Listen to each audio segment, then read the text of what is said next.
আসসালামু আলাইকুম everyone, welcome to home cooking recipes. আজকে আমি আপনাদের সাথে শেয়ার করব খাসির মস্তক ভুনা। খাসির মস্তক ভুনা করার জন্য আমি চুলায় একটি প্যান বসিয়ে দিয়েছি। প্যানটা গরম করে নিব। প্যানটা গরম হয়ে গিয়েছে, এখন দিয়ে দিব তেল 2 টেবিল চামচ, হাফ চামচের 1 চামচ পরিমাণ পেঁয়াজ কুচি,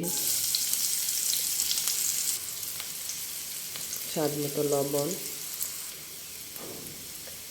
পেঁয়াজটা হালকা বাদামি কালার হয়ে আসছে, এখন দিয়ে দিব হাফ টেবিল চামচ আদা রসুন বাটা, হাফ টেবিল চামচ হলুদের গুঁড়া, হাফ টেবিল চামচ মরিচের গুঁড়া, সামান্য পরিমাণ গরম মশলা,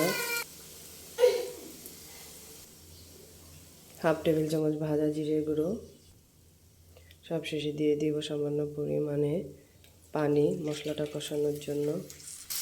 ভিউয়ার্স, আমার মশলাটা কষানো হয়ে গিয়েছে, তেলটা উপরে চলে আসছে। এখন আমি দিয়ে দিব খাসির মস্তক। আমি এখানে একটা খাসির মাথার মস্তক নিয়ে নিয়েছি, এটাকে আমি ভালো করে ধুয়ে পানি ঝরিয়ে রেখেছিলাম।